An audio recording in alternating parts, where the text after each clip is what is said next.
Okay, well, it's finally here. I did promise that it would happen, so I've made it.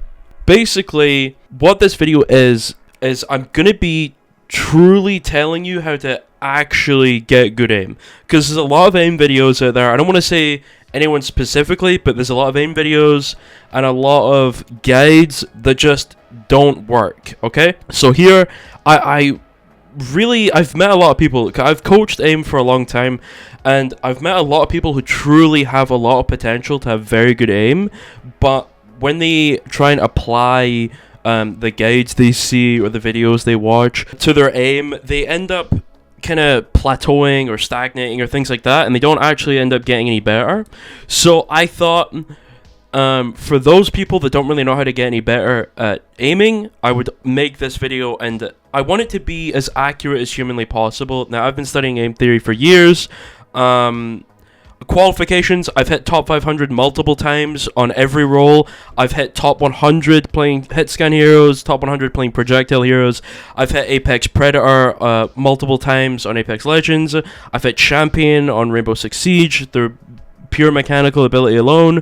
I played semi-professional Counter-Strike for a long time. I currently coach Counter-Strike mechanics. I coach mechanics in general.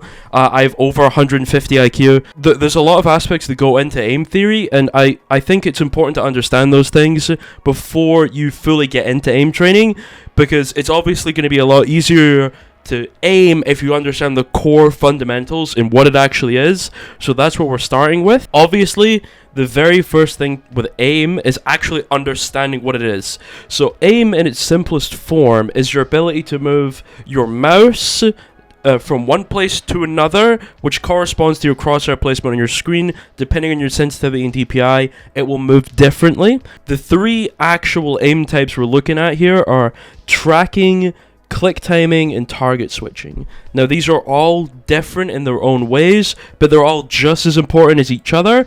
It's important to practice all three. However, in some games, you're obviously going to need more of one type than you are for other types. For example, if you're a big Valorant player or a big Counter-Strike player, your click timing is going to be more important than anything else. If you're an Apex Legends player, obviously your tracking is going to be more important than anything else. And if you're like an arena shooter player, like you play a lot of Quake, or you like Call of Duty, things like that, target switching is going to be very important. So obviously, depending on the games you play, you're going to want to practice accordingly. However, if you're just looking for general improvement or general mastery over the art form, then you're going to have to want to practice each individual type individually and get them all to the same level, because you can bottleneck yourself. For example, you can have incredibly good tracking, but if your click timing's horrible, it may take you too long to get onto a target before you can actually begin tracking, and that could hold your tracking back. So it's important that all three aspects of your aim are at least in similar level to your highest aspect. You wouldn't want to bottleneck your aim in any way, so it's about proper practice of all three fundamentals. Okay, first things first, what actually is aim? What are you doing when you aim? Okay, aiming is moving your mouse and it correlating to a crosshair position on your screen and having to be able to manipulate that crosshair to where you want it to go on the screen, okay? That is as simple as it gets. Your ability to manipulate how your crosshair moves. Easy peasy, right? It's a general... when it comes to general understanding of what aim actually is, people think it's a lot of things that it isn't, but it is literally as simple as that. It's just your ability to move your crosshair, okay? Some people are very, very good at it. Some people are very bad at it. The thing is the average player's aim is actually very bad.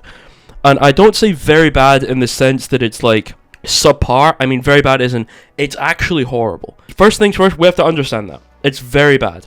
Now, a lot of people think that aim is one of those things where you can only hit a certain level and you can't get any better, which isn't necessarily true.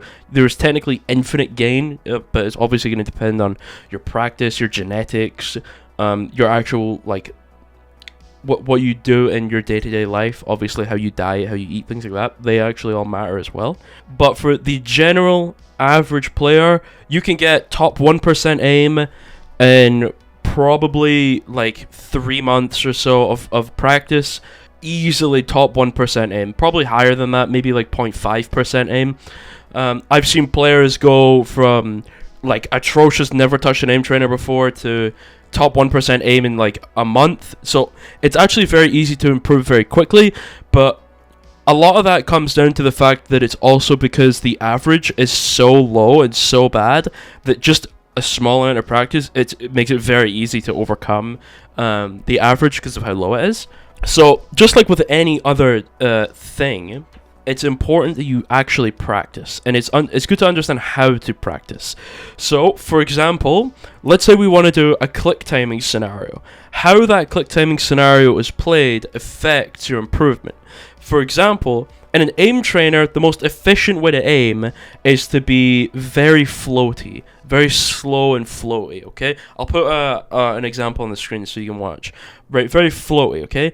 However, you don't aim like that in an actual game, right? Which is where a lot of people mess up in Kovacs, is they go in and they play Kovacs efficiently, okay? They don't play their game in Kovacs, they play Kovacs. And that's their issue, is you're never going to aim like this in game, so there's no point aiming like this in Kovacs. Instead, we want to adopt our aiming style into Kovacs that we would use in typical FPS games. So if you're a big Apex player, you're obviously going to have a different shooting style to how a COD player would play, or a Counter-Strike player would play, okay? So you want to adopt that into your Kovacs routines, and then that'll obviously bring improvement much faster.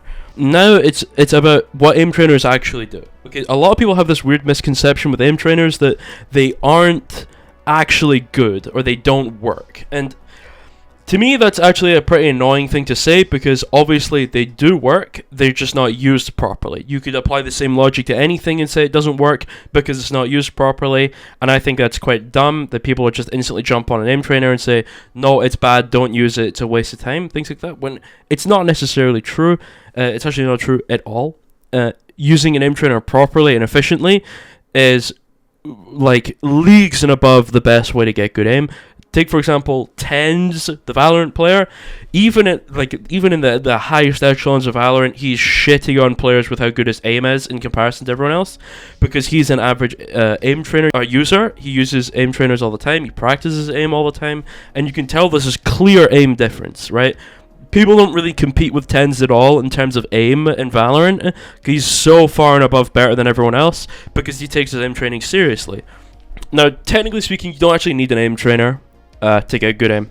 You could get good aim without an aim trainer, with just understanding how to aim properly and applying those fundamentals to your aim in game. So you don't actually need an aim trainer, but it's going to take way longer, because an aim trainer is very good at isolating weaknesses. It's very good at specifics. Like, for example, if you're playing Apex and you really need to fix your like speedy AD strafe tracking, when you're tracking a target that's AD strafing in front of you, you might play a game of Apex and not run into one of those players for like 2-3 games who's spamming AD, and then you just never get that practice. So aim trainers are very good at isolating weaknesses, and I think it's really important that we use Kovacs properly to iron out those weaknesses, okay? Right. Now let's get into like bare bones, very basic. Wrist versus arm aiming, okay? People think that this is like one thing. You're either an arm aimer or you're a wrist aimer. You are neither. You should be both, okay? Efficient aim requires both, okay? For example, if you're a very slow sensitivity player, let's say you play 40 centimeter 360, 40 to 50 centimeter 360, you're obviously going to be using your arm a lot more for those bigger movements, and you'll use your wrist for the tiny micro movements, right? Fair enough. But if you're, say, a faster sensitivity player, 15 centimeter, you're going to be using your arm a lot less and your wrist a lot more, because your wrist is obviously going to offer more precision than your arm is, because you can make finer movements with your wrist, okay? However, since your sensitivity is so much faster, you have a much larger range of motion with your wrist.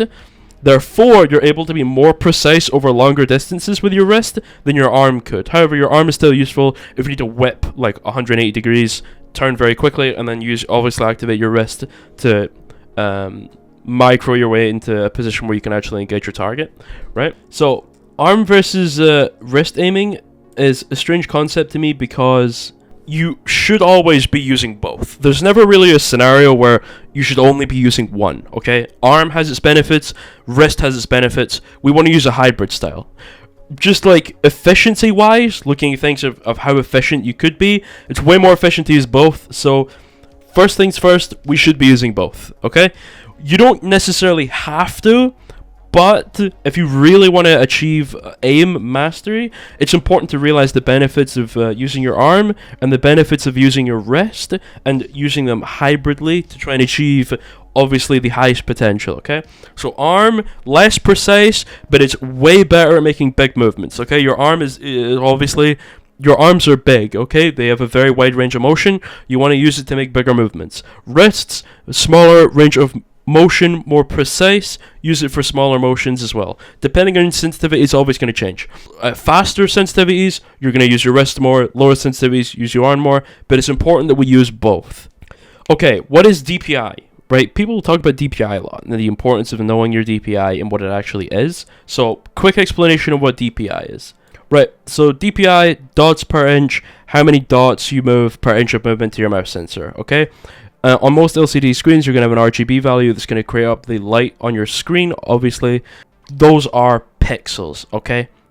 So it's actually relatively simple. So most LCD screens are made up of pixels, and pixels are made of the dots, okay?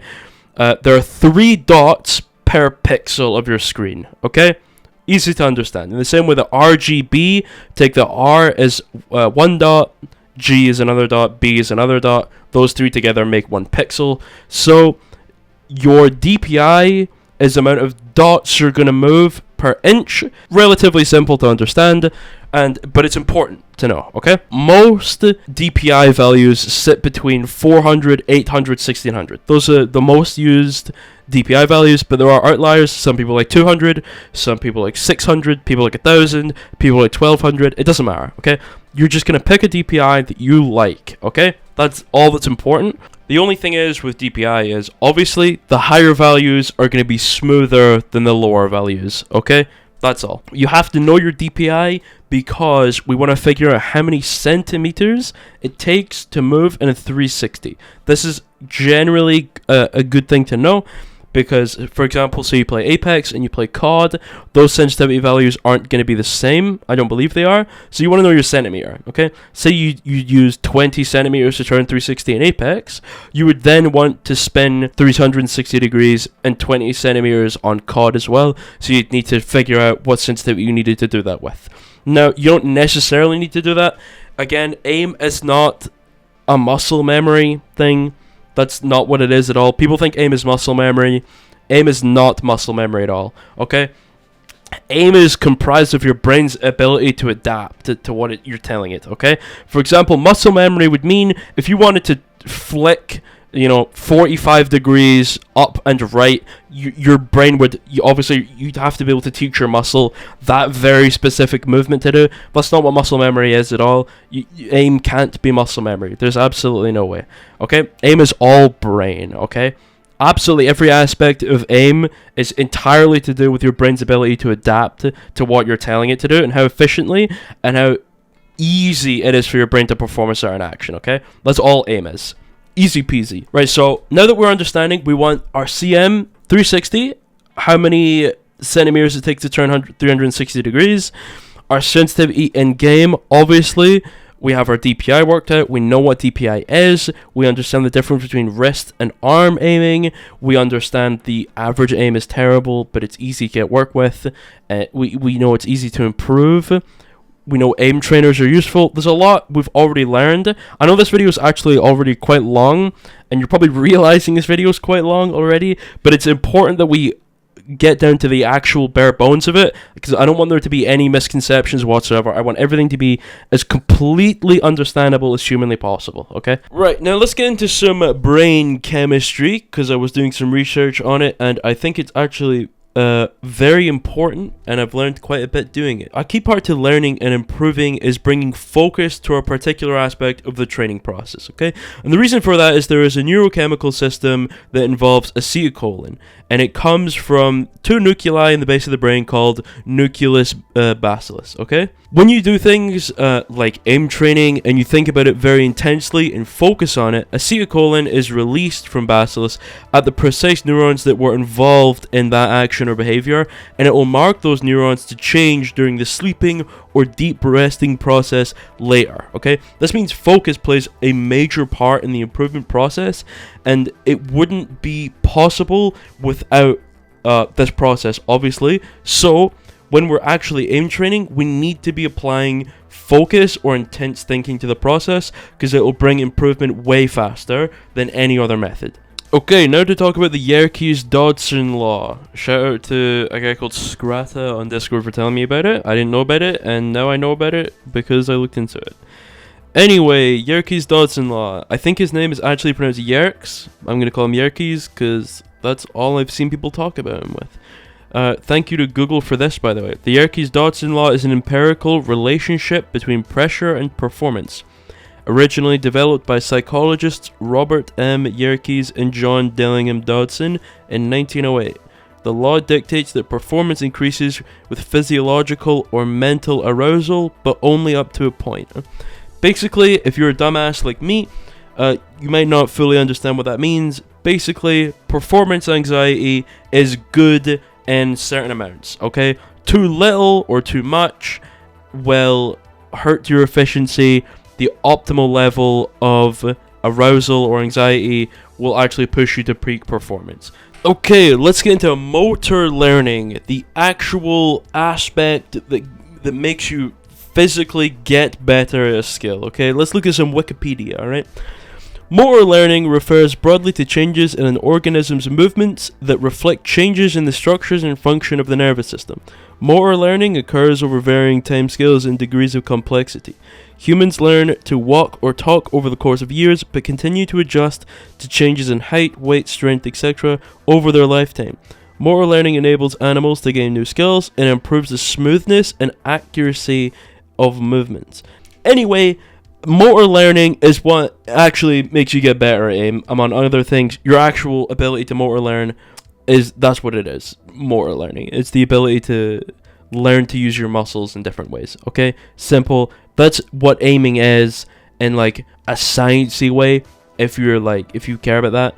But my explanation earlier of aim is just your ability to move your crosshair and your mouse efficiently is enough. But if you care about actual motor learning and the actual science behind it, you're free to look up motor learning if you care about it, and you're free to look that up and look into it. This isn't necessarily super important to the same video, so we're just going to go with it's a thing, and we move on, okay? Okay, some more interesting kind of like nerdy stuff. Procedural memory. This is another important part of aim, so let's break into it. Some Wikipedia, because it's simple to understand. Procedural memory is a type of implicit memory, unconscious long-term memory, which aids the performance of particular types of tasks without conscious awareness of these previous experiences. Procedural memory guides the processes we perform and most frequently reside below the level of conscious awareness. When needed, procedural memories are automatically retrieved and utilized for execution of the integrated procedures involved in both cognitive and motor skills, from tying shoes to reading to flying an airplane. Procedural memories are accessed and used without the need for conscious control or attention. Procedural memory is created through procedural learning or repeating a complex activity over and over again until all the relevant neural systems work together to automatically produce the activity.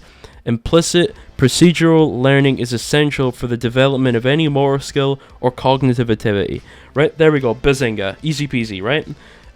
Basically, procedural memory is actually very important to the learning process. And it's actually very, very useful when it comes to aim training as well. So I would advise you look into it more, because this video is only touching on it. But as we can see, procedural memory plays a large part in aim training. Okay, we need to be able to understand procedural memory and use it in the best way possible to improve our aim the fastest way. So this, the obviously motor learning, Yerkes-Dodson law, and everything I talked about previously with acetylcholine and bacillus, those things all come together to create perfect harmony in aim training. With these four relatively basic things, we can apply them all together and truly achieve mastery of any art form. And today we're applying it to aim training to get as good as humanly possible. So, We're now through the intro, by the way. It's only been 20 minutes. We're through the intro. Welcome to the ultimate aim guide to truly achieve mastery. Okay, number 1. First on the list, let's talk about some mouse grips. Okay, typically the mouse grips that people use is palm, wrist, and fingertip. They obviously all have their pros and their cons. I personally use fingertip because I play a very, very fast sensitivity, 8.63 centimeter per 360 to be exact. That's typically the sensitivity I run. So for that reason, I use fingertip. Okay, fingertip. I'm gonna have obviously like a picture on the screen. You're looking at it now. Fingertip grip is where only your fingertip is actually on the mouse.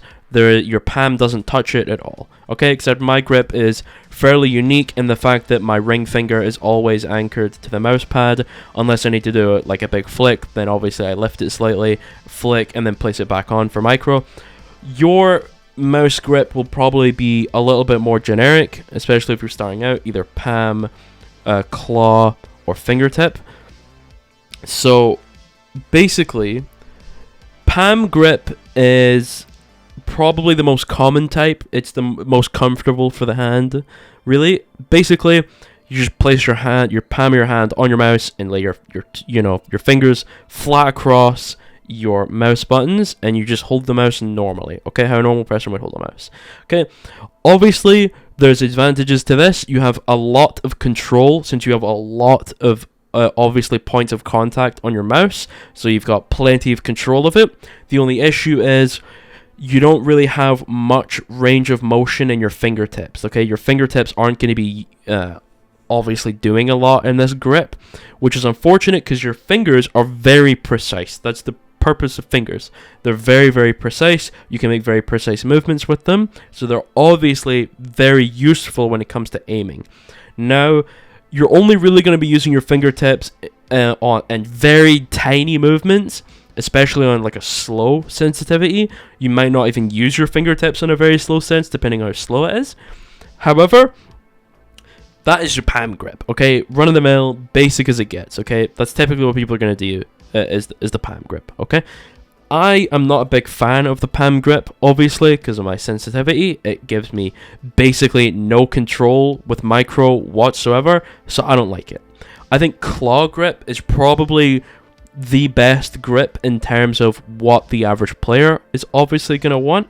So as you can probably see from the picture, claw grip is basically the same as palm, except the top part of your palm will float above the mouse and your fingertips will obviously curl like a claw. Okay, now the reason for this is, for example, if something is you need to flick vertically, all you have to do is push your fingers out, extend them while gripping the mouse. Your mouse obviously will rise, and obviously your palm will leave your mouse. Okay, giving your fingertips more control, especially in the vertical. Okay, easy peasy to understand, very useful because it gives plenty of fingertip control while obviously giving you a lot of point of contact, especially on your palm, so you have plenty of control of the mouse. Okay, easy. Next, fingertip grip. This is the fingertip grip I like to do, especially the one with the the ring finger anchored on the mouse pad. You don't have to do it like that. That's how I like it. But fingertip is very good because it's very precise. Okay. The only issue with fingertip grip is the lack of control. You don't really have a ton of control, especially if you're doing like big whipping motions or you're flicking like all over the place very quickly. Target switching like a lot. You're going to lose control of your mouse and your grip will obviously deteriorate as you go. You're going to have less grip on your mouse and you're going to have to like readjust your grip every, way more often than you would with other grips. So just pick a grip that you would like. I would say start with claw, see how you like it, and then if you hate it, obviously develop the fingertip or palm. I would say try and avoid palm though. Palm has a lot of cons for its pros, and claw basically has all the similar pros, but even more pros and less cons. So I would say claw grip, statistically speaking, is probably the most efficient grip you could have. I think this is the grip you should start with, and I think it's a very safe place to start. Next, let's talk about some mouse weight. Now, let's have a gander at the average mouse weight. Average gaming mouse weight.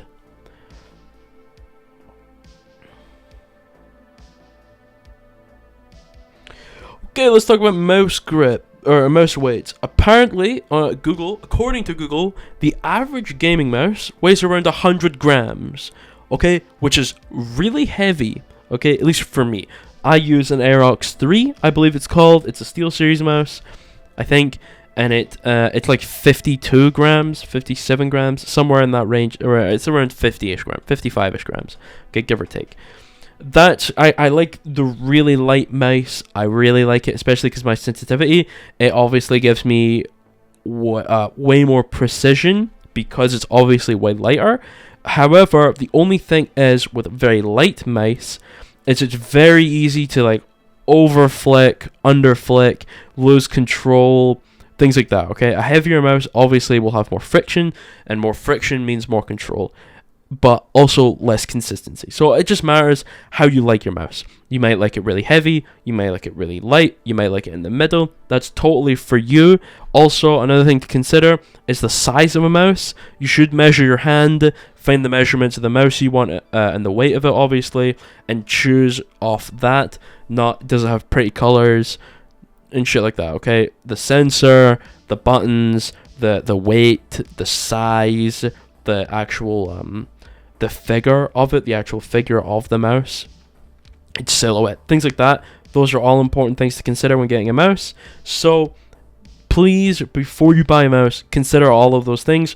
I would hate for you to buy a mouse that was very light just for you to find out that it doesn't fit in your giant mammoth hands because your hands are enormous and the mouse is tiny, okay?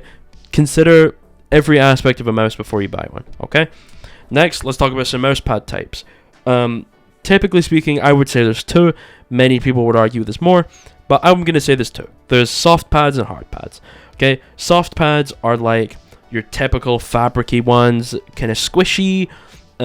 Typically, they've got like a nice like microfiber cloth on the top of them, or like a similar kind of texture.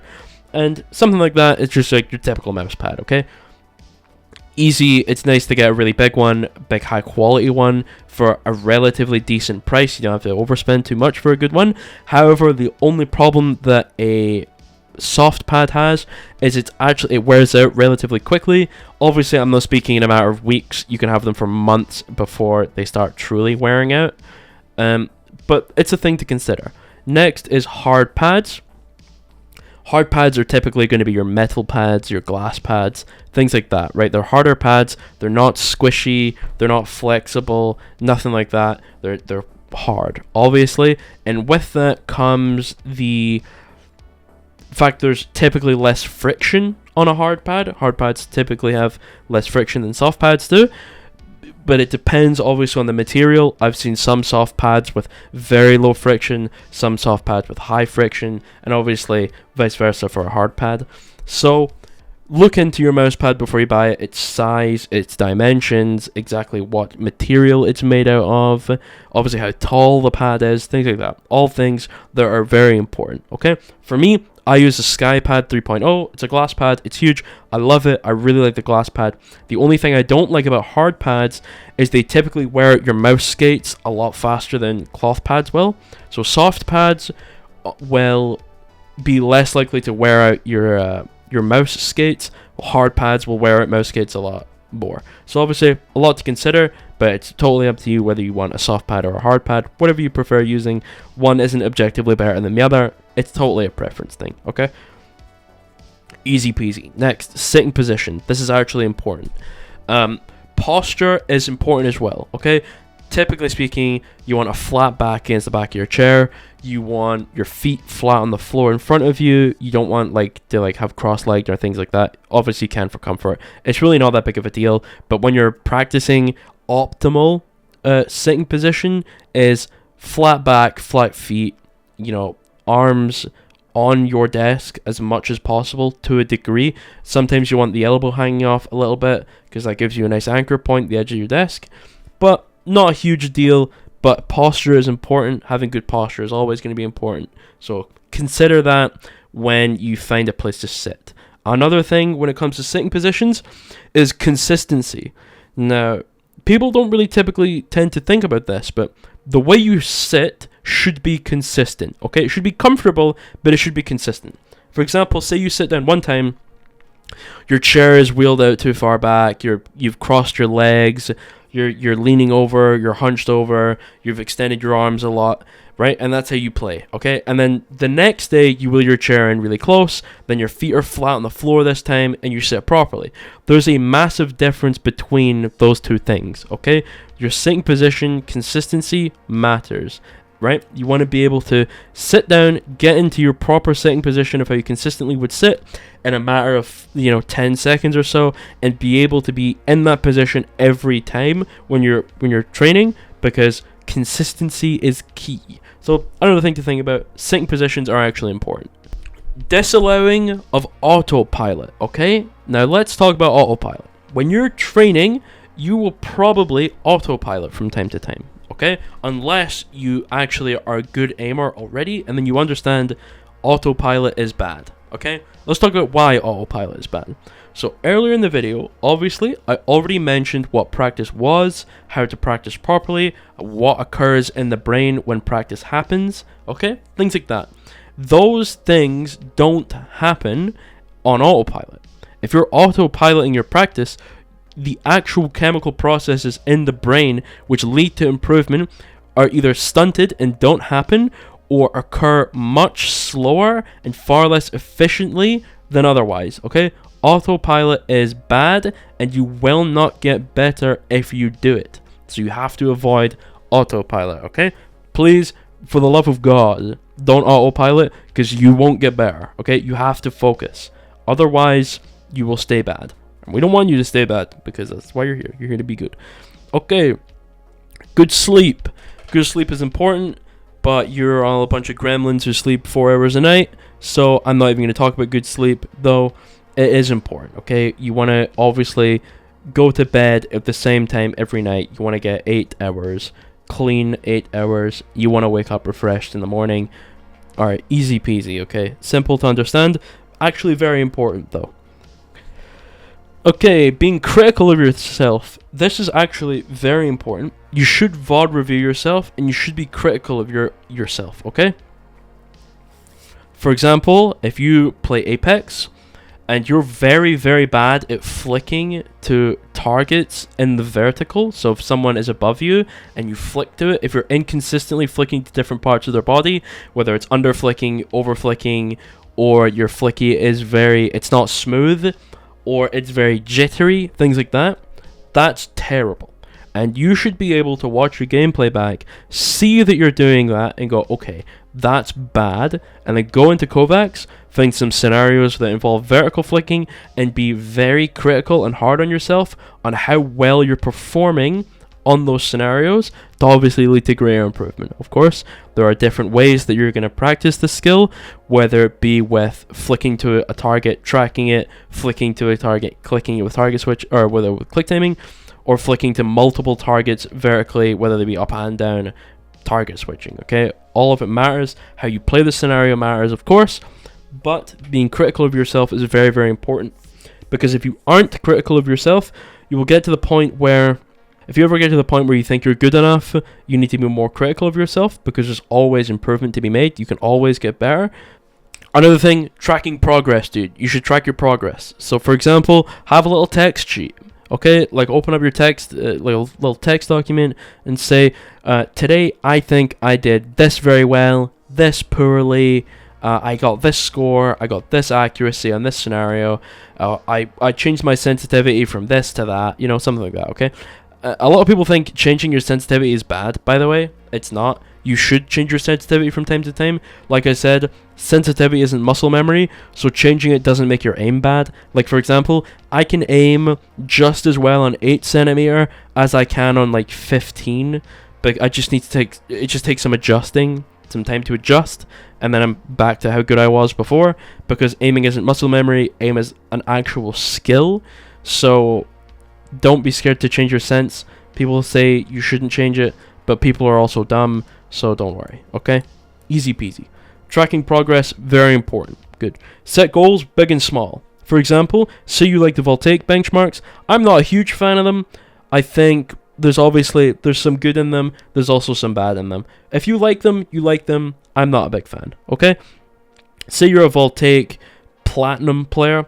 your end goal, your big goal, would be to get to Voltaic Diamond. Okay, you want to get to Diamond, right? But your small goals will be, I want to go from 60% accuracy on this scenario to at least 65% while maintaining a similar speed as I do now. Okay, that's a small goal. That's something easy to work towards. Okay, easy peasy, big dopamine hit when you get it. Okay, very important. All right. Now that we've gone over all of that, the basics, we're finally now at the part where we get better at the game. Okay, here we go. Like I said earlier, I said there were 3 main aim categories, okay? Click timing, target switching, and tracking. Each of those have a subcategory, okay? So for clicking, I call it click timing. It's more accurately called clicking. You want to be clicking. It's not really called click timing anymore. That's an old term for it. I've been doing this for so long, I still call it click timing. But it's referred to as clicking now, okay? There's static clicking, and there's dynamic clicking. We're going to start with static clicking. Static clicking sounds exactly like how it is. It is static targets on a wall. So we are in a multi-FOV warm-up. This is just some super basic scenario. Basically, the point of static clicking is to test your raw ability, your raw aiming ability, okay? So things like your tempo, your speed, your precision, your accuracy, things like that, okay? Also your ability to micro adjust. So for example, say I'm at this target, I hit, and I want to go up to this target, okay? So I hit this target, and I flick up, and I land here, okay? Right? Good clicking, especially on static targets, would be to instantly micro here. So you'd flick here and micro, flick here and micro, flick here and micro, you know? Right? If you miss, it's your ability to micro adjust back onto the target. You flick, adjust, flick, adjust, flick, adjust, right?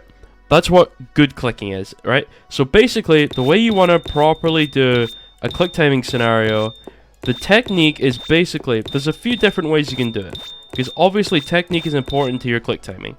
So basically, I think the 2 main ways of doing it is, basically there's a meme in the AIM community. If you've been around for a long time in Kovacs, if you've been around for a long time in the AIM community, you're gonna know there's a meme involved in the AIM community called taking a Bard pill, okay? Basically, a Bard pill is the way you play static scenarios, okay? So there's a guy called Bardos. I'm pretty sure he's on the Voltaic team now. I'm not actually sure. Basically, Bardos is a very, very good static player. Very good, actually. I think he's pretty much at the top of every static scenario, every popular one, at least. He is very, very good. He's ridiculously good at static. And he has a specific way of playing static scenarios, and he likes to call it the Bard pill. Or at least other people like to call it the Bard pill. Basically, there are 4 things that you need to do in static to be Bard pilled, to play static scenarios properly. And those are, number 1, learn aiming like you would learn a musical instrument. Master the technique slowly at first. And what does that mean? Okay, so for example, say your aim is terrible, okay? Your aim is awful. Starting an instrument slowly would be, for example, you want to hit the first, say you're learning guitar, okay, and you're learning your chords, okay? You would start with one chord, and then another, and then you start real slow. It's all about being nice and slow. The same way that you would learn any instrument, obviously. Start nice and slow. Learn the technique first. Learn the understanding, the fundamentals, why you do it this way, why it works. Feel it, you know? Step 2, flick fast, but take your time on the correction. Right, what does this mean? So, for example, he is trying to build your stopping power here. Now, stopping power is a very, very important part of aiming. For example, if you have bad stopping power, if you want to flick from this target to this target, your stopping power would mean your inability to stop precisely. So, for example, bad stopping power would be like this, okay? This is bad stopping power. You see my aim decelerate? This is not good stopping power, okay? You're decelerating too quickly. Or sorry, you're not decelerating fast enough. Good stopping power is a nice snap, okay? It's a nice snap directly onto your target, exactly where you want it, okay? It's not it's not going too far, it's not going, you know, sometimes you're obviously going to miss, but that's okay. This is good stopping power, okay? And a nice end at the end, okay? You want good stopping power, and remember, bad stopping power, right? You're not stopping fast enough. Your hand isn't strong enough to stop yet. So what you want is you want good stopping power. And basically, the way you're going to get good stopping power is go into a static scenario, so like this, or 1 wall 5 targets, small, extra small, whatever you want to do, right? Depending on obviously how good you already are, you're obviously going to want to choose more challenging or less challenging scenarios, obviously depending on your skill level. But if you're bare bones beginner, I like this one. This one's nice and easy. It's very fun, right? It's just nice to like click around for a little bit. You don't need a lot of skill to do it. But you would go in here, and basically what you would do is you just want to flick as fast and as hard as you can, okay? But obviously don't be shaky, because you're going to build a bad habit if you're shaky. Like I'm flicking and I'm always landing like this, right? It's bad, right? We don't want like landing like this, okay? This is terrible, right? We don't want that. We want nice flicks and to land on the target as precisely as possible. And if you're not landing on the target, like did you see when I flicked to this? I didn't even mean to do it. I flicked like this, missed, instantly microed back on, right? Because that's instinctual at this point. So again, basically, you flick as hard as you can. If you're off, that's fine. Take a second for the micro, right? But you want to build that stopping power.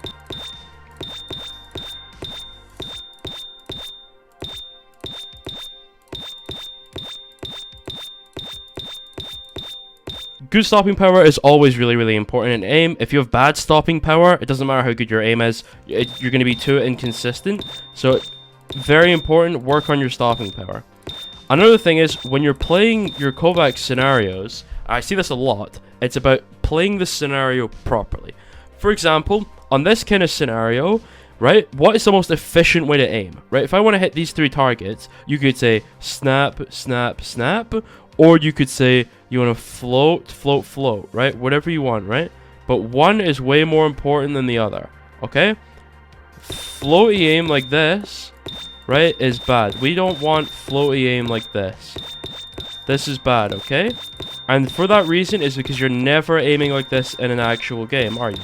For example, let's say you load into like Warzone, right? You want to get good aim in Warzone, and you want to target switch between some targets, okay? You find 2 enemies, and you want to fight them. At no point are you ever aiming like this. You're not your crosshair doesn't float around, you know? We aren't like being nice and slow and methodical and like, right? This is bad because no one's actually going to aim like this, right?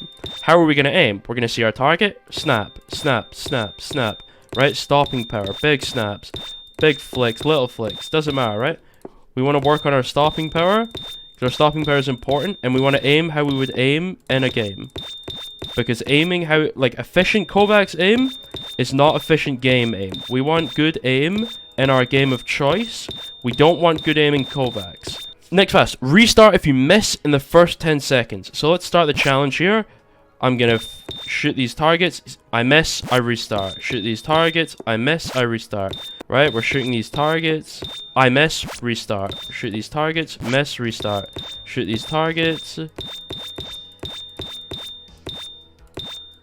Miss, restart. Okay, that's what we want to do.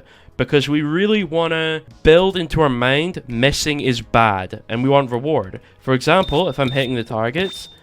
Right, I miss. If I'm hitting the targets, eventually the scenario will end. And when the scenario ends, that's my dopamine hit. That's my reward. I did well. I didn't miss in the first 10 seconds. That means I can get to the end of the scenario. And I'm allowed to get my dopamine hit of finally completing it, okay? Makes sense? Step 4. Restart on 4th miss. Okay, so let's say I'm in. I'm shooting. And then I flick here and I miss. And then I flick here and I miss. Here miss. Here miss. I could have 1 second left in the scenario. It doesn't matter. Hit that restart button. Go again. Miss in the first 10 seconds. Restart. Go again. Right, and then, look, we're after the first 10 seconds now. So we go to this target. Right? And then we're going to miss. And then You know, we're missing restart, we missed 4 times, right? Easy peasy, easy to understand. Hard in actual practice, though.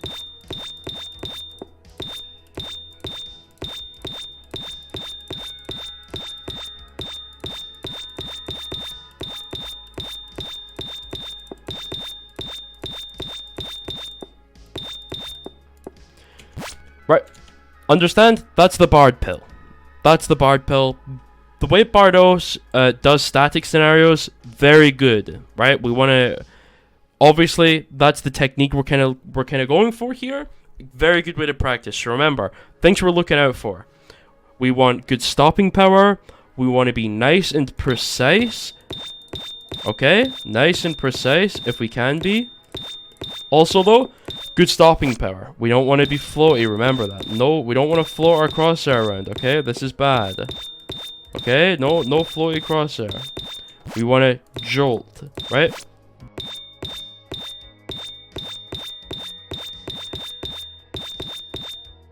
We want to be snappy, good stopping power. And if you're flick and you're off, correct. Flick, off, correct. Off, correct. Off, correct. We flick, we're off, we're correct. Right? Nice. Make that instinctual. If you flick off, you correct. Okay? Next, we're in dynamic clicking, okay? This is dynamic. This is just 1 while 5 target pass-through. People hate dynamic. People really don't like dynamic clicking because it's very hard, okay? And because dynamic takes a larger skill set than static does, okay? For example, there is already way more going on. We need a greater ability to read the map, okay? We need to be able to see what's going on here. Alright, now a general tip for dynamic. This obviously applies to everything. But as you can see, these are my Kovacs colors. I like a nice dark bluey purple, and I like orange bots, okay? That's typically how I like it, but I change it a lot. General tip, if you're really struggling with solid color, go to a grid or bricks or something like that, right? And how you would do that is you pause, you go to your settings, okay? Visual, and here you go, skies, walls, floors, ramp, ceiling, enemy colors, everything like that, okay? You can change all of this, pure color, all these options. You have like checkerboard, sci-fi wall, grids, right?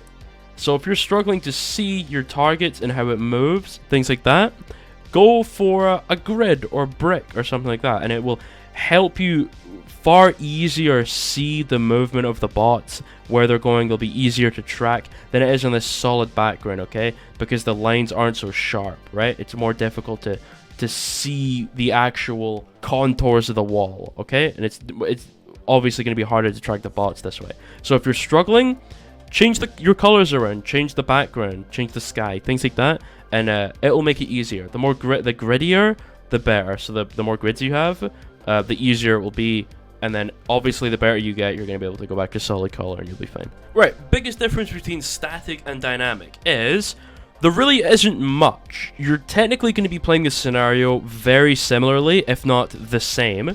So again, what we're going to be doing is we find our target, flick to them, micro, okay? Right, so we find a target, flick, micro. We flick and we micro. See? The exact same as how we would do it in static, except there's a little bit of tracking. A little bit of reading the map a little bit here, okay? So we're seeing this spot's moving right, and now it's up, and it's left. So we're going to be paying attention to this. And not only this, paying attention to all these other bots too. We want to see where this one's going, and this one's going, and this one's going. And it's important that we read the map like this, because if we're not, say for example we go for this target, right, and then we saw this one, right, we go for this one, we're not really paying attention to where the bots are. We're like, oh, that guy's not there anymore. Oh, that guy's not down there anymore. Oh, that guy's not there anymore. It's going to slow us down a lot. Plus, with this is going to translate very heavily into a game. For example, you're playing Valorant, okay? So you walk out, there's 2 players, okay? If you flick and you're on one of them, that other player is, the chances of them having moved is high. So your ability to go for one target while also paying attention to other targets going on around you is important, and actually very useful for translating into games. So for example, we see this target moving. I already know that target's not on the top right anymore because it was already moving. It's actually in the bottom left now. Right, now it's moving to the right. So I'm still tracking this one. Now it's moving left. Now it's moving right again. And it's going down right. And it's past us. It's bouncing off the floor. It's moving left.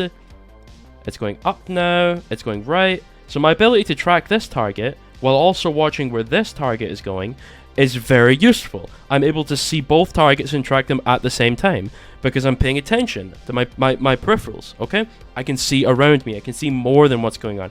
I can track multiple targets at the same time, and I can see. And the reason I can do that is because of scenarios like these, or in big target switching scenarios, where there's multiple targets moving everywhere, and you need to be paying attention to all of them at the same time. And it's a really good exercise for your brain and getting used to being able to see and track multiple targets.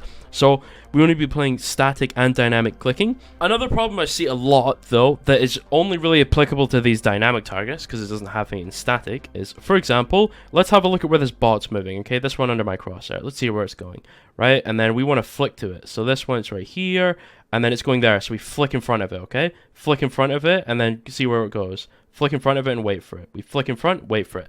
Don't do this. This is terrible. We don't want this, because what's going to happen is we're going to build this habit where if there's a target in front of us and we're tracking it, what we're going to get used to doing is flicking to it, waiting, and then the target's going to move out of our crosshair, and we flick to it again, and it's going to make us really choppy. We don't want that, okay? We want a level of smoothness to ourselves.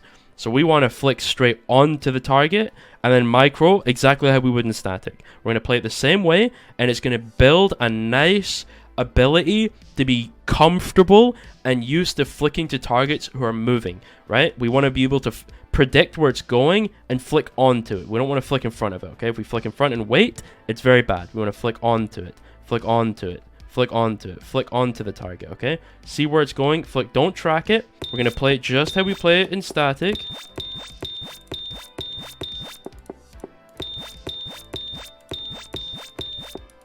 Flick with the shopping power onto the target, onto the target, onto the target, onto the target, onto the target, right? Flicking onto it.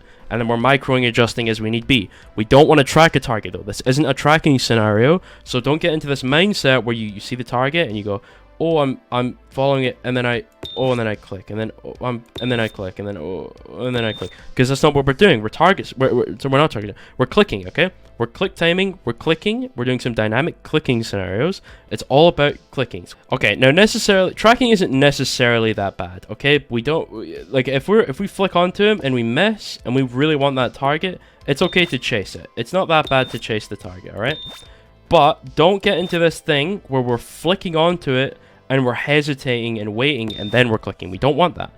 If we flick and miss and then micro to it, that's fine. We flick, miss, and then we micro. We flick, miss, and then we micro. Flick, miss, micro.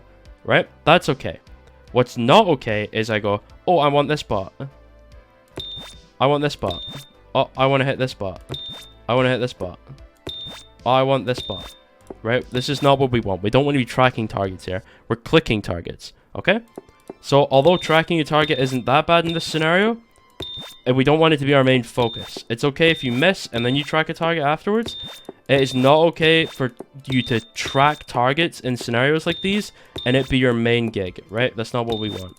Another thing that's a little bit annoying about dynamic scenarios when I see people play them is they have a lot of the time no concern for their actual accuracy, okay? So they're like, oh, flick here and just spam shit, and then I'm shooting at this spot, and then I'm shooting this spot, and then I'm shooting this spot and this spot, and then I'm just like shooting this spot, and I'm shooting, yeah, and then I'm shooting this spot over here, and then I'm, you know, like I'm not aiming at this point. I'm just like I'm flicking in the general direction of bots, and I'm spam clicking, right? We don't want to do this. This is terrible, okay? Right? People call that aping in the aim community a lot. I haven't heard that term in a long time, but people used to call it aping. Aping in Kovacs is where you're doing like monkey brain, like, ooh, just hit target, and you're like flicking all over the place. You don't really care about your aim at all, and you don't care about your accuracy. We care about our accuracy in dynamic scenarios in the same way we care about them in static scenarios, okay? Accuracy is a large component of clicking. That's what we care about. We care about our speed, and we care about our accuracy. So, again, tracking, we want to avoid it. We can do it a little bit. If you flick and miss, or you flick and micro, and then you miss, you're free to track a target a little bit to chase it. But don't get used to doing this. Don't be, oh, I can't flick to a target and I keep missing. That doesn't mean substitute your flicks for tracks. Don't do that. This is a clicking scenario. We want to play it like one. Right, I think for Pasu, obviously it applies to any dynamic scenario, is if we're flicking, for example, we want this target, we flick to it, we micro, and we hit it. That little track at the end is actually important. So earlier I said don't make tracking your main thing in this scenario. For example, we don't want to track all these bots, right? It's a click timing scenario. We want to be click timing, okay? However, there is a level of tracking in these scenarios which is important, okay? For example, this bot is moving. If we flick to this bot and we're static, we're obviously going to miss, okay? So if we need to flick to the bot and then micro track it as we're hitting the target, okay? We flick and we micro a little bit, right? We do a little bit of micro tracking because if we were in a tracking scenario and this bot were to have HP, we would obviously have to continue tracking it afterwards. The only premise of the click timing scenario, though, is getting onto your target and getting a hit as quickly as possible, right? That's what we're going for. However, this bot is moving, right? So we need a tiny level of micro. Once we flick, right? Once we flick, we need that level of micro tracking, okay? It's important that we get that level of micro tracking in our scenario, obviously, because that's how we're playing, right? We want that. So you see how I flick onto a bot and then there's a little bit of tracking involved in it? That's okay. That's fine. We want that. But don't be doing this, okay? We aren't tracking these bots like this. We're click timing on these bots. We're flicking onto them and then micro adjusting if we have to, okay? We flick and we micro adjust, okay? Because it's a clicking scenario. We don't want to be hardcore tracking these bots. Again, like I said, tracking is important to this scenario. We're doing a bit of tracking in this scenario, but it's not our main focus. The track only should be occurring in the micro adjustment. For example, this bot here, we're not just hardcore tracking this bot, right? This is dumb. We don't want to do this, right? If we flick to a bot and we miss, then we can micro track it to get onto it. Okay, that's fine. Flick, micro track. Then we flick and we micro track. We flick and we micro track. We flick and we micro track. We flick and we micro track. Okay? Look at if you go to the Voltaics subreddit, what the fuck? The Discord, you'll see if you just look up Voltaic Grandmaster runs when they're doing their obviously their dynamic part, you'll see, especially in things like Bounce 180, basically what they do is they'll flick to it, and since they're very precise, they're obviously probably going to land on the bot most of the time. But they're still going to have that tiny micro track as they're shooting, okay? They flick to it and then they do that tiny micro track. And that little micro track is actually really, really important because it's your ability to read how the bot is moving, and it's a really important concept to pick up on. And if you can get it really, really early, you're going to be massively improved in the more difficult scenarios later on, especially in tracking and target switching, because it's important to be able to read the map and read the bot movement. So when you flick to a target, that micro track is important. You should learn how to do that, right? Remember, tracking is not the main point. We don't want to be tracking everything, but we want to flick, gain some stopping power. If we're off the target, that's fine. We micro onto the target and we track, okay? Or we flick onto it. If we land on it, we do a tiny micro track, but we're obviously clicking it as soon as we land on it. But that tiny micro track is still important, right? Even if we're landing on the bot, that micro track is still important, right? That's what we're looking for here. That's the general technique for dynamic scenarios. Right, here we are. Let's talk about some target switching, dude. There's two types. Speed, obviously how quick you are, and evasive switching. We're going to start with speed. Obviously, I am a speed target switching player. That's typically what I do. That's typically what I was known for in Counter-Strike, is my ability to very quickly swap targets. But what we're going to do is, in speed target switching, let me give a little bit of background. So basically, we're going to hit this target, and we obviously want to switch to our next one. So we'd flick, and we'd land on him. And we flick, and we land on him. So, an important aspect of target switching is your stopping power, right? We want really good stopping power in these scenarios, right? See how quickly I'm able to stop my mouse on these bots? Even if I'm landing off them, I'm microing back. Obviously, there's a little bit of wiggle when I land, but most of the time, I land and I'm stopping instantly, right? That's good to... Right, that was bad stopping power on that bot there. You see that wiggle? Right? That was bad stopping power. But that's okay, right? So typically what we're doing here is, when we're switching, we need good stopping power, right? So you see my ability to stop the crosshair on the bot very quickly? Very useful, okay? We want good stopping power. Stopping power is bread and butter of target switching, okay? We want to eliminate as much wiggle from our crosshair as possible when we're target switching, okay? The main purpose of target switching is for typically lower TTK games, so games like COD or like arena shooters in general, where there's lots of targets on screen. So for example, you got targets here, we kill this guy, this guy, this guy, this guy. We flick back to this guy because remember it's here, this guy, right? Typically, lower time to kill games require more target switching skill. Basically, good target switching skill is your ability to have these kind of wider angle flicks, right? Click timing is typically for like these little micro movements, right? We want to be nice and precise and kind of like a certain FOV. Target switching is more about being accurate over larger FOVs, right? Big, large distances, typically speaking. Obviously, there's some target switching where you want to go here and then here and then here and then here and then here, right? Obviously. But for a general rule of thumb, we can kind of assume good target switching normally occurs in these kind of bigger distances, these bigger gaps. It's kind of what we're looking for here. Okay, for example, in static scenarios, let's say we have a target, okay, it's fine. We flick to it, we missed, no big deal, we can micro. For example, in target switching, you're punished a lot harder for missing, and you're punished a lot harder for having bad stopping power, things like that, okay? Right, if we're here and we flick and we're off, we just readjust back on, okay? But think how hard this is killing our speed, okay? If I'm here and then I'm here and I miss and then I adjust, then I'm here, like look, we're going here, here, and then here, okay? Bad, all right? We're looking for nice, precise flicks, all right? We want to be avoiding micro movements as much as possible, okay?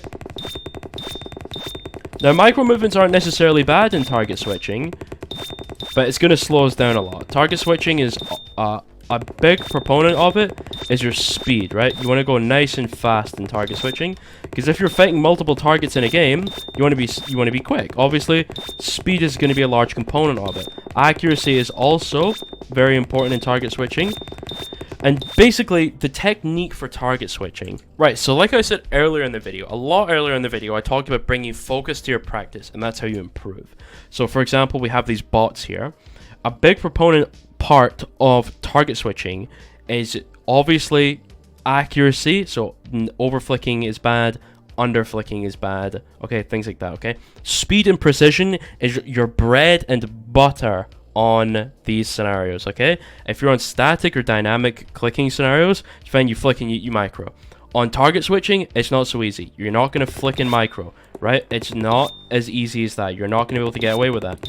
Because although in static and dynamic scenarios, your precision is a lot more important, in target switching, you're obviously big angles and your speed is a little bit more important, okay? We want to be nice and fast. And having to micro adjust like that kills our speed. We want to be nice and quick, right? So basically, the main purpose of target switching scenarios is to get you more comfortable in these kind of wider ranges, right? We want to get more comfortable with these kind of bigger flicks, okay? Whether you're doing them obviously slowly or quickly, doesn't matter. Eventually, you're going to be doing them really fast, but it's important that we get nice and used to these bigger flicks, right? We want to get nice and comfortable in this kind of wider range. And a big reason for that is we want to try and eliminate as much over flick and under flick is possible.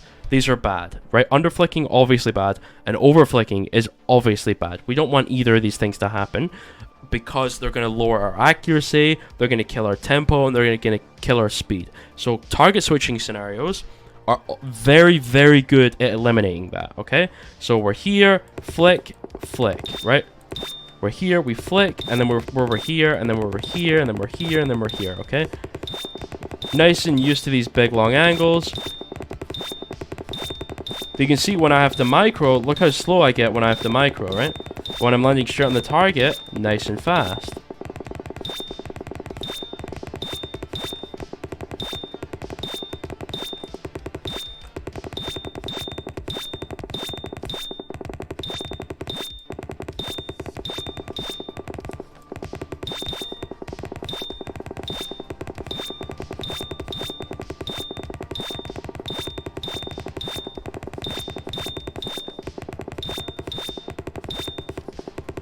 Another thing for target switching scenarios is, for example, we want to be holding down mouse 1 all the time, okay? Very rarely are we letting go, and for good reason, okay? When we're holding, for example, if we're doing a scenario in Kovacs, right, and we're holding M1 here, we let go, we flick to this guy, then we hold M1, there's a lot of downtime, okay? This guy, also you can see, I didn't even kill that bot because I let go too early. So I'm on this guy, and then I'm here, then I'm on this guy, and then I'm here, and I kill this guy, and then this guy, and then this guy, and then this guy, and then this guy, right? Our damage uptime is terrible, okay? We want higher damage uptime, higher consistency, and we want to get used to holding mouse 1, okay? Now think about it. Hold your mouse, right? There's a difference between holding your mouse and then holding your mouse with mouse 1 clicked, okay? Try it. Flick while holding mouse 1 and flick while not holding mouse 1. It's a world of difference, okay? Completely different, okay? It might not feel like it, but it is. And it's important that we learn that flicking while holding mouse 1 is important because it maximizes our damage uptime and it gives us nice control of the mouse in practice, right? Obviously, when we're holding mouse 1 down in game and we're not holding mouse 1 down in Kovacs, we're not going to have that aspect trained. We're not going to have those flicks down where we're holding mouse 1 and we're gripping the mouse differently, okay? So it's important we're holding mouse 1 down as much as we can. Next is obviously your spray transfer. This is like spray transfer. You flick and then you flick, right? Okay, you're here and you're here, here, right? Spray transfers. Obviously, you're going to be learning these. These are typically, obviously, more useful in those lower time to kill games. They're obviously important in higher time to kill games too, but spray transfer is very useful, big component of target switching. Basically, the general technique for target switching is obviously stopping power is very important, flicking and landing and stopping very quickly, obviously very important. However, another big part of target switching is basically what we want to be doing here is if we're on one target and he's dead, we flick to another target. Right, we're going to be nice and comfortable in these big ranges, right? But think about it. If you use more wrist than you do arm, for example, let's say we do a big flick left, right? And let's say you don't have any left room anymore. You can't go left anymore, right? But you still need to hit a target that's on your left, right? It's good to be able to then you hold your obviously your wrist in the same position, and you can adjust your arm, and then as you're fighting this target, you can adjust your wrist again, flick, and then you can, as you're shooting this target, adjust your arm, right? So it's good to be able to get used to using hybrid, okay? Target switching is a really, really good way to get good with hybrid between wrist and arm. For example, if we're flicking, we don't have any wrist room anymore, use some arm. Now that we need to flick right, I can alleviate some of that wrist tension, and then I'm back. And then I need to go back on arm, and then I can readjust my wrist with this big flick, and then I can use some arm here, and then I can flick with wrist here, use some arm here, because I know I need to adjust with wrist there, okay? It's really good at building that hybrid and that connection between your wrist and your arm when you want to do either. Obviously, I don't need to, since my sensitivity is so fast, I obviously don't need to be using my arm. I use my fingertips and my wrist. So for example, if I just want to like spin a million times, I can. It's relatively easy. That's just the sense I play. It's pretty fast, but that's how I kind of play. That's how I enjoy it. Obviously, this is ridiculously fast. I'm using my whole mouse pad here. Like, I'm whipping my arm across my whole mouse pad to get all these spins. But, like, you know what I mean. My sensitivity is always going to be a lot faster than yours, so the technique is going to be slightly different, but it's not going to be a massive deal, okay? Right, and let's think about it. When we're target switching and we're holding down M1 the whole time, there's obviously going to be a big difference to it. So for example, there's these two targets here, okay? If I do this, I let go, and then I flick, and then I start shooting again. Basically, when I readjust on the target, then I need to start holding M1 down, and then I start thinking about aiming, right? Start tracking the target. However, if I'm already holding M1, it's already in my brain that I should be tracking this target. So if I kill this guy and I'm flicking, I'm already ready for that guy's movement. Because I'm on him and I'm already shooting. I don't need to think about shooting anymore. I'm already on him. Now I'm totally ready for how he's going to move and how I'm going to have to adjust, okay? Holding M1 is actually really, really important to build that brain connection between flicking onto a target and either having to start shooting because you haven't shot yet, or you're already shooting so you're ready to adjust, okay? If you're already shooting, that means you're all ready to adjust. And if you're already ready to adjust, then you don't need to waste time thinking about starting to shoot and am I on his head, things like that, right? You're already there, okay? You're already shooting. Now all you need to do is think about how he's moving and how you need to adjust, okay? Easy peasy. Another part of target switching is reading the room, right? Remember how I said on dynamic, you gotta read your scenario, okay? So I'm here. I know if I'm here, I know there's a bot here, and I know there's a bot over here, okay? If I kill this guy, right, this bot's here, right, I can't see any bots anymore. But I still know this bot's here, and this bot's here. I already know that. And when I was flicking over here, I saw another bot spawn. So I know there's a bot right here as well. And then I kill this bot, and I still know I haven't killed this bot yet. So I'm here, then I'm here, right? And I haven't seen anything anymore, right? Nothing was here. And if nothing's here, that means it must be over here. Then I'm on this bot, I'm on this bot, I'm on this bot, then I'm on this bot. Now nothing's here, which means something has to be here. Then I'm here, and then I'm here, and then I'm here, and then there's nothing in front of me. But I know there's a bot here, and I know for a fact there's also a bot right here. Okay? Read your scenario. It's important. Right, this is going to make you way faster, especially in game. This translates heavily to game, right? If we are able to kill these targets, and then we know for a fact, no one here, there has to be someone somewhere, and you know how to 180 quickly, bang, you're already back in this corner. But look, there's no one here. But as we were flicking in that 180, we already know, oh, there's targets over here now. So we flick on these guys, and then we're on this guy, and we're on this guy, and then I don't know, I don't see anyone, so let's flick 180. Look at that, the spot's there. So it's important to be able to read your scenario, and once you start getting really quick at this, you're not even gonna have to think about it. It's gonna be pure instinct, right? You're just gonna know, right? You're just gonna know where you have to go to get to a bot, okay? In some way, I can just flick around. I know exactly where I need to flick to get to a bot. You will eventually get like this too, okay? I just know. I don't have to think about it. I can just tell myself. I know exactly where all the bots are going to be. Right? Because of how much practice I have target switching, okay?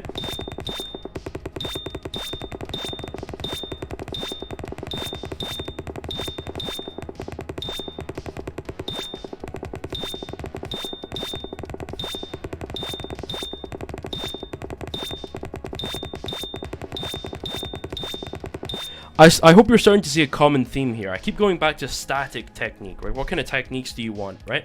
And it's pretty applicable to basically everything.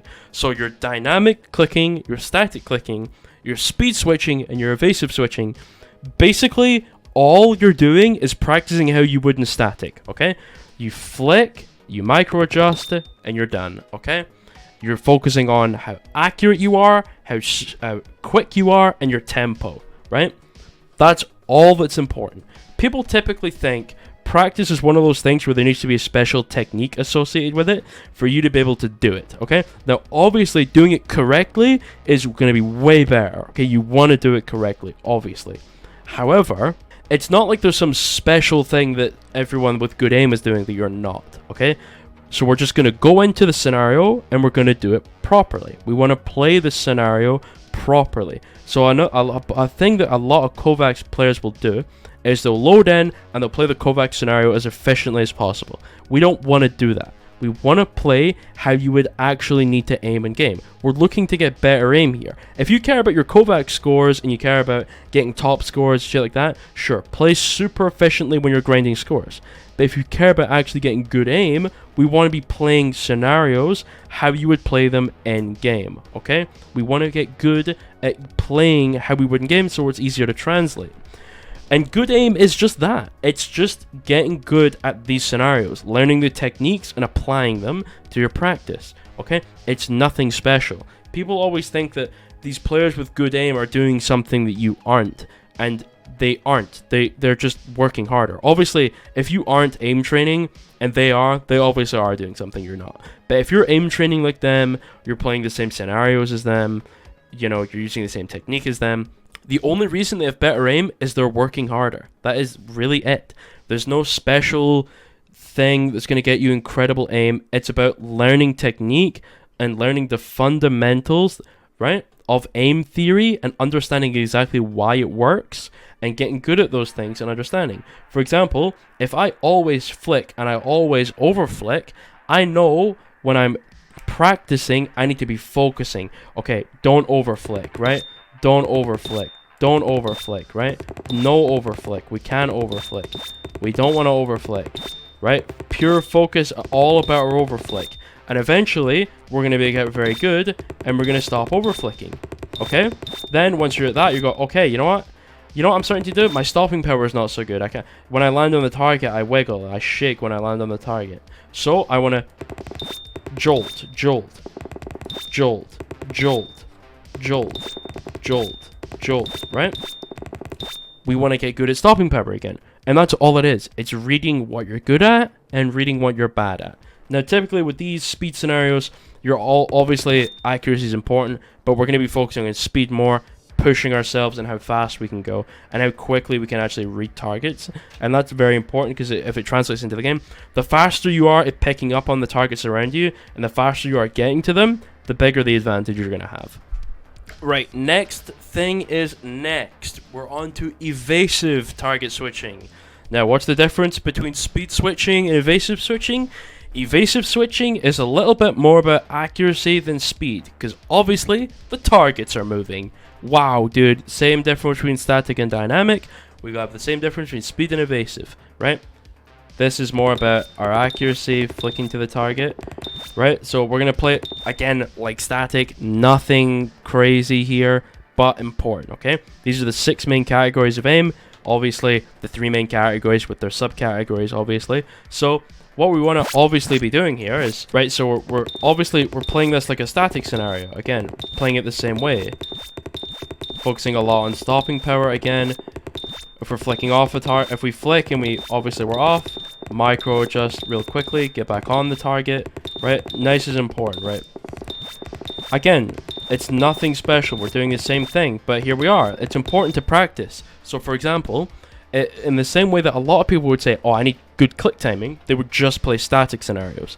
Right now, we've learned we don't just need static scenarios, we need static and dynamic, because they are different. They train different things. Although the same, they are marginally different from each other, and they're good at practicing slightly different things. The same way that speed switching and evasive switching are going to be practicing slightly different things. So, for example, in speed switching, when the targets are completely static, what we're going to be doing, obviously, is focusing on our speed, because the targets don't move. But here, what we're going to be doing, and obviously evasive switching, is the targets are evading us. So, we flick to a target, and then as we're shooting it, we need to do that slight track. So you can see the target's moving a little bit. When we flick to it, we track. Flick to it, we track. Flick to it, we track. Right? That little track you have to do when you land on a target is important, right? We want to get used to that little track when we land on the target. So just how we were playing clicking the dynamic scenarios, we're going to play them like these too. So we flick, and then we micro, and then we do our little track, right? We flick, we micro, we track. Flick, we micro, we track.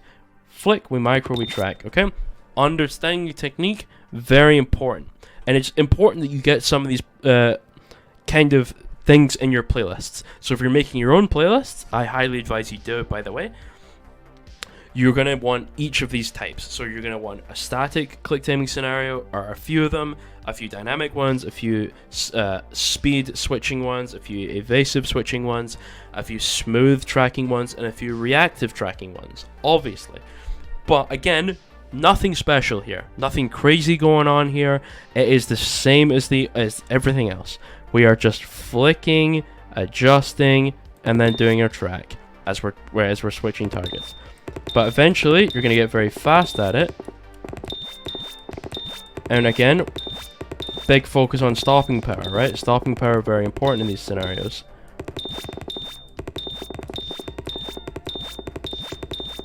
See how I'm not always landing on the target, but I'm always adjusting back onto it? I'm very comfortable in a certain FOV, and I always want to land at least inside that FOV where I know I'm able to adjust, right?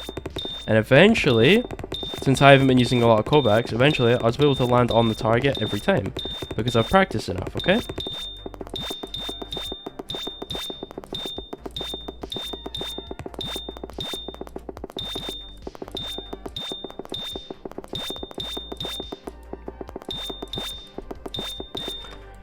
Right? Nothing crazy. It's nothing crazy. Again, there's no like super special thing or technique. It's literally as easy as that, okay? Super easy, super nice. That's what the fuck I'm talking about, you know? Nothing crazy. Right, already, we could basically move on to tracking, because at this point, we've basically learned everything we need to know. We're already learning the techniques, because the techniques are basically the same across the board for static, dynamic, speed, and evasive switching, and click timing, obviously, as well. So, it's just important that we practice all of those subcategories, okay? We want static clicking and dynamic clicking. We want evasive target switching and speed target switching, okay? Because although they are similar, and the thing you're practicing the same thing, you're practicing different aspects of it to different levels in each one, okay? So it's important we get a bit of each, a bit of variety. I like the randomizer playlist. If you build a nice playlist, I use the randomizer a lot. And obviously, you don't have to if you like the consistency, but I like to use the randomizer. So, say for example, I'm on this, I'm switching, I'm doing loads, and then I'm on like a click timing set, like I want pass through 180 or something, or bounce 180, right? And then I'm doing that, and then oh wow, I'm back on this one, and I'm target switching again, right? It's nice because it's in game. You're never gonna have a scenario where you're like, oh, I'm target switching players for 5 minutes, and then oh now I'm click them timing them for 5 minutes, and then oh now I'm tracking them for 5 minutes. So obviously it doesn't directly translate like that. Like, it's not like if you play a ton of target switching after click timing, it means you're going to be bad at your click timing before you target switch. It's not like that. But I like to do it because I like the variety. You don't necessarily have to do it, but it's up to you. Next, let's move on to tracking. Right, okay, here we go, dude. Smoothness tracking, baby. That's what I'm talking about. Right, first problem when people are tracking targets. People like to over-predict targets a lot. So for example, this target is moving this way. Say I'm tracking it this way. And then you see how it adjusts and it goes the other way. And then it adjusts the other way. A lot of people might go, oh, it's going to go this way. Oh, no, it's going back. Oh, it might go this way. Oh, now it's going this way. And now it's going this way. Oh, and then, oh, it's going to go, oh, no, it's not going that way yet. And then, oh, it's not going that way yet. And then it's still not going that way yet. So I'm tracking it. It's going to go that way eventually. I'm shaking because I'm getting ready for it to go the other way. Oh, and then it's finally going the other way, and it's gonna go, now it's going back, and it's, you know, like, you're over predicting, like you're being too much, okay? Don't do that. Look how the target is moving and track how it's moving. Nice and smooth, okay? Right, we're looking at the target, we're seeing it's moving right, we want to move it nice and smoothly to the right. Right, going left, nice and smoothly to the left, okay? Nothing crazy. It's going back, we go back. It's going back, we go back. Right, nice and smooth, right? Like, imagine you're like going down like a water slide, dude. Water slides are smooth, right? That's what we want to be. We want to be a water slide, right? So the main techniques for smooth tracking, obviously, it's gonna be predicting. How is the target gonna move? Okay. In smooth tracking, we care less about prediction than we do in reactive tracking. So in smooth tracking, our main technique here is going to be watching how the bot is moving and simply tracking that. Do not over-predict the target's movement. If you're tracking it and you think it's going to change direction, you're going to stop tracking, you're going to stop thinking about the current track, right? So you're tracking, you're going, oh, but it might go the other way. Oh, is it going to swap now? Is it going to change direction now? Is it going to change direction now? Is it going to change direction now? Oh, is it going to go back? Is it going to go back? And like, we're not focusing on the track anymore. We're just constantly getting ready for it to be reactive. We want to be smooth. This is where we're being smooth. We're not being reactive. We're being smooth here. We want to get nice and smooth tracking. And the way we're going to do that is we're going to stop over-predicting target movement. And we're just going to simply track exactly how the target is moving. And we're not going to care if it changes direction. If it changes direction, we change it too. Go straight back to being nice and smooth. Another thing about smooth tracking here. So something about smooth tracking is if we're on this target, if it does eventually change direction, we don't want that jolt. You see that like, okay, it's hard to explain, right? So we're tracking the target, right? We don't want to be like this, okay? Oh, it's changed. I mean, we get this big overflick because we're scared that it's moving, right? So we're tracking, and then eventually it's going to change direction, right? But we don't care about that. We want to be nice and smooth on the target for now, right? And then eventually when it does, we don't want to go, oh no, we're just gonna go back on it nice and quick, not overly quick, just back on it nice and smooth, and then we're back on it again. Right, we want to be nice and smooth with our flick back as it's going, okay? That's what we're looking for here, because we're on a smoothness scenario. We want to be nice and smooth. But it's important that with speed, when we're obviously when we're changing direction, we are continuing to be smooth. We want to maintain our smoothness, okay? Another thing with smoothness. Now think about this. How hard do you grip your mouse? When you're playing, is it very nice and soft and light? Are you gripping really hard and you're squeezing?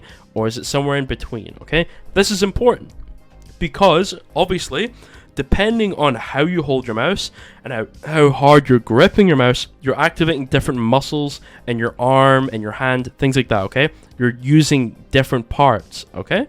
So it's important that we remain neutral when we're holding our mouse, okay? We don't want too hard, we don't want super light, but we don't want tense, okay? We want smooth, right?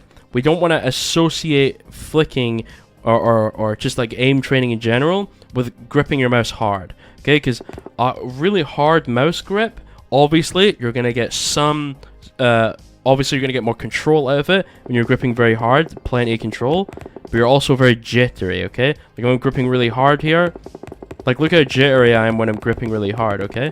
But when I'm nice and smooth, and I'm being very neutral, and I'm just gonna, I'm not gripping very hard at all, I'm very light on it. See how smooth I am when I'm holding very light? But when I'm gripping, look how jittery I am when I'm gripping really hard. So obviously, find how hard you want to grip your mouse, but as a general rule of thumb, we want to be very neutral, okay? We want to be in between. So how hard do you grip your mouse when you're browsing Google Chrome, okay? You're watching YouTube, how hard are you gripping your mouse there? Probably very light, because there's nothing, like no intensity going on. We kind of want to remain like that, nice and neutral. Not hard at all, nice and smooth, good grip, okay? Because you probably don't realize how hard you're gripping your mouse, but how hard you grip your mouse is actually really, really important, okay? So be very neutral and just hold your mouse how you normally would. Think of it as, obviously, you're browsing Netflix, you're browsing Google Chrome, you're on Amazon, okay? Something like that. That's about how hard we want to be gripping our mouse most of the time. When we're tracking, we're not really looking at our crosshair very much, okay? We're looking at the target, right? We want to look how the bot is moving, keeping our eyes on the bot right now. We're not looking at our crosshair. We don't care. We care about keeping the bot in the middle of our screen more so than we care about it keeping on our crosshair. Because where is our crosshair? Our crosshair is in the middle of the screen. However, the important part is when we're looking at a bot and we're tracking where it's going, we need the ability to read the target's movement. And you're not going to be able to do that staring at your crosshair. We want to be looking at the bot. Our focus goes on the bot. Where's the bot going? Okay? Things like that, okay? So we're looking at the bot all the time. Basically, very, very rarely we ever looking at our crosshair and tracking. At least for me, but in general, 90% of the time, 99% of the time actually, we're looking at the bot and not the crosshair, right? And remember, we're paying attention to the bot. So something that I see a lot is, for example, look at this bot's moving, okay? Right? I'm like slightly behind, but I'm still tracking it. I'm tracking its speed and its direction, but I'm not on the target, right? I am technically tracking it, but I'm not on him. I'm in front of him this time, and I'm tracking, but I'm not on him, right? We want to be on the target, right? On the target. We don't want to be in front of him. We don't want to be behind him. We want to be on him, right? And that's important because a lot of people will get into tracking, and they'll be slightly off the target, but they're tracking it anyway, right? Like, see, like I'm just behind him, but I'm tracking him anyway. We don't want that. We want to be on the target, obviously. So be nice and focused on the target, where he's going, and consider being on him. Okay? Right. Here we are. We're finally on to this. Reactive tracking. Now, reactive tracking is, by far, in my opinion, the most difficult type of aim there is. I don't think anything even comes close. Reactive tracking is the king of aiming. If you have very good reactive tracking skill, you can get very good at everything else, because reactive tracking requires you to be good at everything. There is not a single thing that reactive tracking... Right, the thing is with reactive tracking is you require the ability to be very good. You, like... you are using everything from target switching skill, whether it be speed and evasion, your smooth tracking, as well as your obviously your clicking skill. Reactive tracking takes everything, and for that reason, we're going to be talking about it a lot because it is very difficult, and it's important you learn the proper technique to actually obviously apply it. One thing with reactive tracking that a lot of people do is, you see how this bot's moving right now? Like, it's shifting all over the place. No person is realistically reacting to all of these adjustments, okay? So what we're going to do is we're going to be on him, and then sometimes we just kind of wait. We don't need to react to every movement he makes, okay? Just the major ones, right? So you see how he's making way more movements than the ones I'm tracking? I'm just tracking his major movements because these are the ones I care about, okay? I don't care about the tiny movements. The tiny movements are fine. We're going to miss those. These major movements are the ones we care about, okay? In the same way that smooth tracking, you're obviously staring at the target, you're doing the same in reactive tracking. You're never looking at your crosshair in reactive tracking, nor are you in smooth tracking. And a lot of people want to react to everything. So if I'm reacting to everything this guy's doing, I'm all over the place, right? Because he's on every tiny movement he makes. I'm on him. Yo, he's jittering all over the place. Like, this is a horrible. Like, do you see how out of control my aim is? This is terrible. Okay. A big reason a lot of people will flick a lot, like in these kind of scenarios, is because the scenario is too difficult. So they cope by flicking onto the target to get back to him instead of actually tracking it, okay? It's a tracking scenario, remember, so we want to track. But a lot of people are going to play it like a target switching scenario, where they're flicking onto the bot constantly because they can't track it. So they're trying to flick to where the bot is all the time because they can't track the bot, right? But it's a tracking scenario, obviously, so we're tracking the target. So it's important we play it like one. We're not target switching, we're tracking. You have to be very deliberate with your movements, okay? You can't be you can't be jittery, okay, or anything like that. Your movements have to have purpose, okay? You don't want to be flicky, we want to be tracking, okay? Because a lot of people are going to be, I can't get on him, and then, we're flicking to him over and over again. It's like, we don't want to do this, okay? Because this isn't tracking, this is bad, and if we keep doing this, we're never going to get better. So our main goal here is to eliminate spastic movements, okay? We don't want large, big, jittery flicks or anything like that. It's nice tracking, okay? We want to react to his movements, and we want to be on him as much as possible. Remember, we don't care about the little movements, we just care about these major ones. We're going to be reacting very smoothly. Now, it doesn't seem like we'd be reacting smoothly to a reactive bot like this, who's jumping all over the place, but it's important that we react smoothly, because if we don't react smoothly, we get straight back to fucking, like, Johnny Johnson over here, who, like, likes to flick to the bot instead of tracking it, right? Right, we want to be nice and smooth, okay? Smooth. And then when obviously, if we make a mistake, we're smoothly flicking back onto him, and then we're getting back on the bot, and we're tracking more, okay? Okay, makes sense? I hope so. Let's have a little segment on wasteful movement, okay? A lot of people are going to waste a lot of movement in reactive tracking. We don't care about this. We don't want to do this, right? We want every movement to have some purpose to it, okay? Wasteful movement is like doing these like big flicks, like, or tracking faster than the bot is moving, right? This is a ton of wasted movement, right? This is so much downtime. We don't want this, okay? Obviously this is terrible. So we want to be as resourceful as we can with our movement, because wasted movement is obviously downtime. We don't want downtime. We want as much uptime as possible. So we're not predicting the bot or anything like that. We're just reacting smoothly to how it moves, and we're tracking exactly how the bot moves, okay? Another big thing with reactive training is, for example, let's say you're over-flicking the bot a lot, right? We want to apply a lot of focus to deliberately under-flicking. Now, by under-flicking, I don't mean like purposefully not flicking far enough to get to the bot. I mean, if we're over-flicking, we want to deliberately be reminding ourselves constantly to under-flick. It's better that I flick here and miss slightly by not flicking far enough than over-flicking. So if I over-flick and then I readjust, that's way more movement, right? Okay?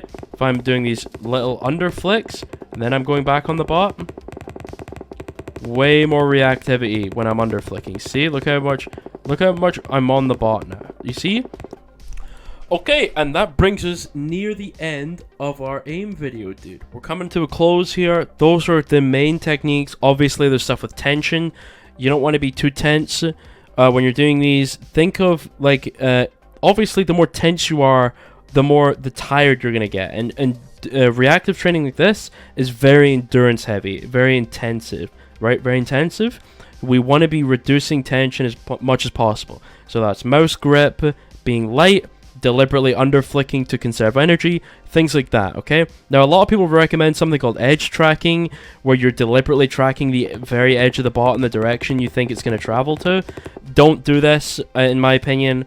It doesn't really help you develop very good aim technique, and it's kind of a crutch to get like higher scores. It's not actually very useful for getting good aim, so don't really edge track. You want to be in the middle of the bot as much as you can. Then edge tracking. Edge tracking is like a poor man's way to get a good score when your aim is actually bad. So don't edge track. Obviously, some high level aimers do it. I recommend against it. I would say don't do it. Anyway, that is the actual aim portion of the video down in Kovacs. Let's actually go and talk about some more brain things. So let's talk about how to actually improve faster. How do you get good aim as fast as possible? Well, since we were speaking earlier about what improvement is and how you get, obviously how you get better at things, obviously we're going to be applying focus to our task. So whatever we're doing, let's say we're doing some target switching, we want to be focusing specifically on our weakness, okay? What is our biggest weakness in the scenario? Let's say you're really bad when it comes to overflicking. You overflick your targets a lot. Well, now we know the next time we do target switching, we're going to apply our focus to deliberately making sure we avoid overflicking as much as possible. And we continue to do this until we are better at not overflicking and we're a little bit more precise. Once we're there, we reevaluate our weakness, and then we reapply it to Kovacs again. We start improving our weakness in Kovacs again. And this is the fastest way you're going to get better at things, is deliberately attacking your weaknesses, okay? This is the main technique for improving in basically anything, and it's a really, really good way of getting better aim training specifically. Now, you could just have a general playlist that you run, which is fine, and you just keep doing it over and over and over again, and you have one weakness that you're not really targeting. Eventually, it will get ironed out over time. It will just take a long time.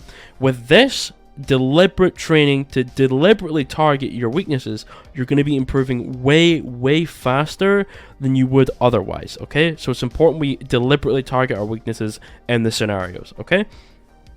How do we find these weaknesses though?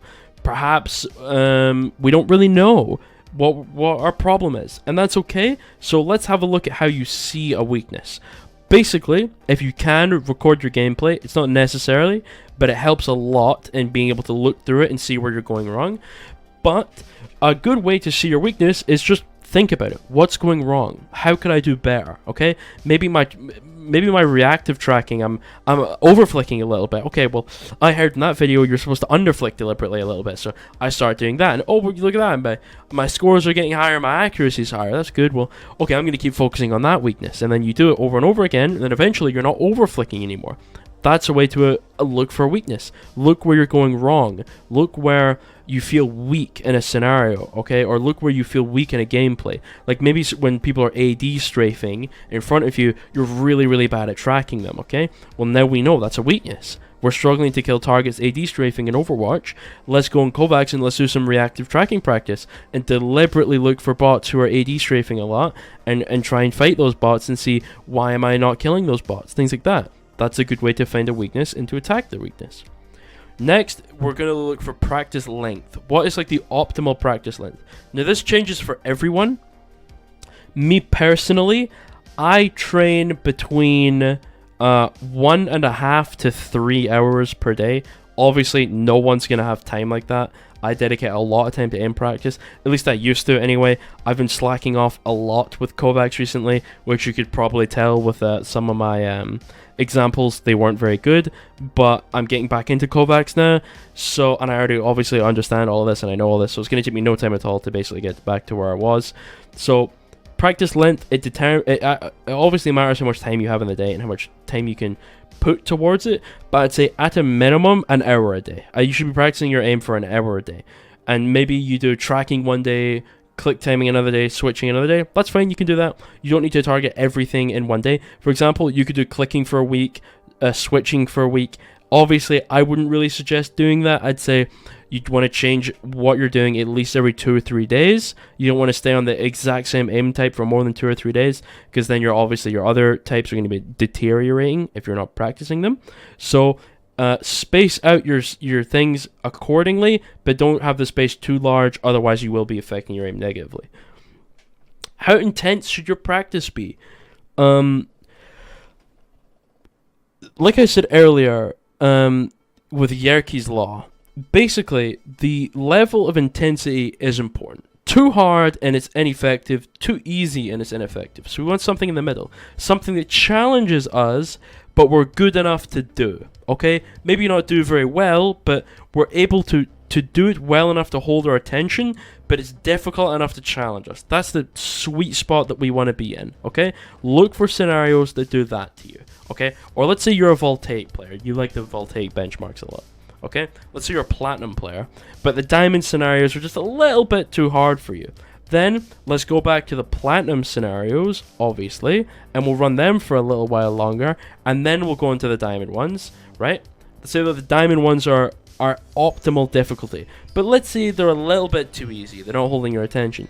Go up to the master ones, try those ones. Maybe they're too hard, go back to diamond. If they're still if they're not holding your attention, go for completely different scenarios in general, change up your playlist a little bit more, okay? Easy peasy. Now, what is your mindset, mentality, and motivation to aim training? Obviously, this matters. A big part of aim training is obviously your mental. Your mental is important. It's important to stay motivated, and it's important to have the correct mindset and mentality when you're aim training.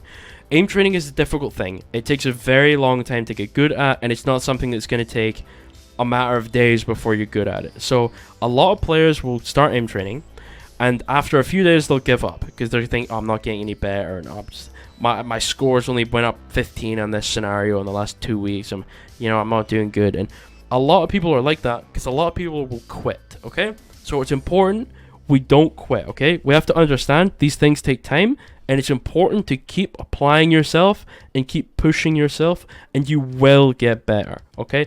And an example of this is, think about it in Overwatch, okay? If you're a gold level player, right, you're gold ranked, and you play against other gold players, you're going to see yourself as, I am this level, okay? I'm that level. But then let's say you get to platinum. You're a platinum level player now, and you play against platinum players. You're going to feel the same as you did against a gold player when you were gold level. The same way that if you are bronze level and you play against bronze players, and then in 2 seasons you get to grandmaster because you're a grandmaster level player, and you're playing against other grandmasters, it will feel the same intensity wise as it did back in bronze, back when you were obviously a bronze level player, because your skill has improved and so have the people around you. Similar to aim training, okay? We are actually always getting better, but because we're applying more intensity to our training, things like that, we don't actually really feel like we're getting better, but we actually are getting better. And that's a big thing of why people give up, is their actual improvement isn't as easy to see as they realize, because they've already gotten used to the fact that they've gotten better. So they'll look at their aim now and go, yeah, my aim still sucks, but it's way better than it was before. You just can't see it because you're used to how your aim is now. So you have to realize your aim is actually getting better. It's just you can't see it, okay? But I promise you it is. Anyway, this was my aim guide. There were things I could have touched on a little more. There were things I probably spent too long on, but I didn't want the video to be too long. If you want some more good aim training stuff, I'd recommend Ron Rambo Kim. I'd recommend Red, by the way. Very, very good. I think he's a Voltaic Grandmaster, so he's obviously a good aimer.